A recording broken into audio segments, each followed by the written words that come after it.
Don't think I'm crazy. From my infancy, I was noted for the docility and humanity of my disposition.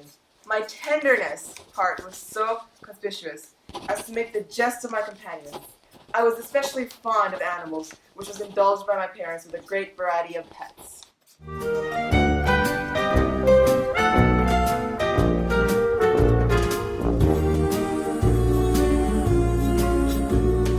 You've got a friend in me. I married early and was happy to find my wife a disposition of not uncongenial with my own, observing my partiality for domestic pets.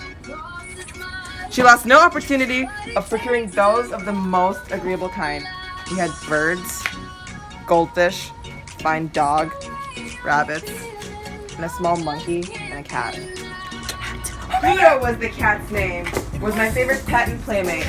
I alone fed him, and he attended me whenever I went about the house. It was even with difficulty that I could prevent him from following me through the streets. One night, returning home, much intoxicated from one of my haunts about town, I fancied that the cat avoided my presence. I seized him, when in his fright at my violence, he inflicted a slight wound upon my hand with his teeth. The fury of a demon instantly possessed me. I knew myself no longer. In the meantime, the cat slowly recovered, yet I am not sure more that my soul lives. The spirit of perverseness, I say, came to my final overthrow. It was this unfathomable longing of the soul to vex itself, to offer violence to its own nature, to do wrong for the wrong's sake only. That urged me to continue and finally consummate the injury I had inflicted upon the unoffending brute.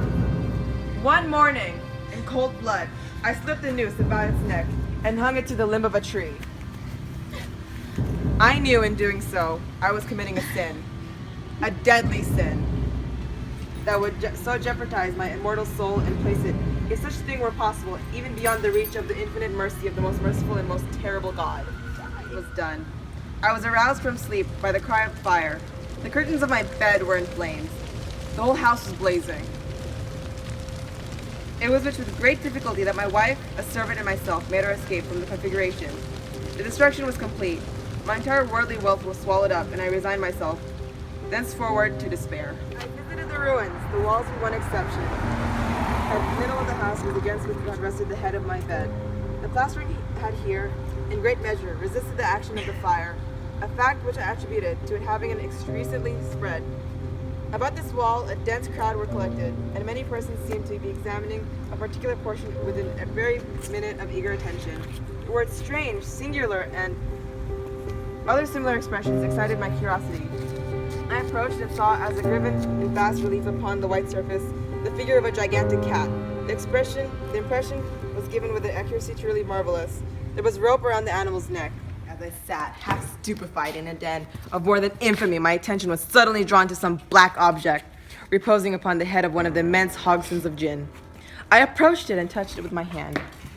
It was a black cat, a very large one, fully as large as Pluto, and I closely resembling him in every aspect but one. Pluto had not a white hair upon his portion of his body. I knew nothing of it, and I have never seen it before. I prepared to go home. The animal evicted a disposition to accompany me. I permitted it to do so. For my own part, I soon found dislike to it. I avoided the creature, and very gradually I came to look upon it with unutterable loathing. Like Pluto, it had also been deprived of one of its eyes. It followed my footsteps, let me confess it at once, by absolute dread of the beast. One day she accompanied me upon some household errand into the cellar of the old building, which our poverty compelled us to inhabit. The cat followed me down the stairs, and nearly throwing me headlong as right into madness, uplifting an axe, and keep forgetting in my wrath. I aimed to blow out at the animal, but this blow was arrested by the hand of my wife. I withdrew my arm from her grasp and buried the axe into her brain.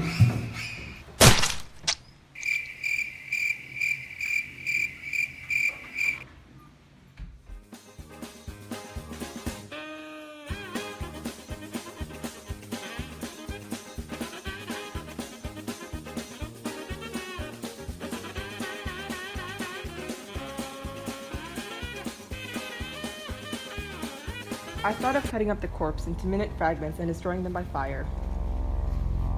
I determined to wall up in the cellar, as the monks of the Middle Ages were recorded to have walled up their victims.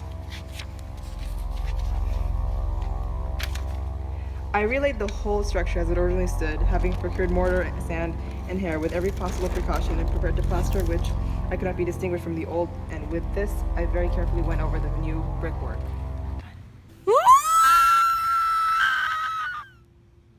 Of my own thoughts, it is to folly to speak. Swooning, I staggered to the opposite wall. For one instant, the party upon the stairs remained motionless, though extremely of terror and of awe.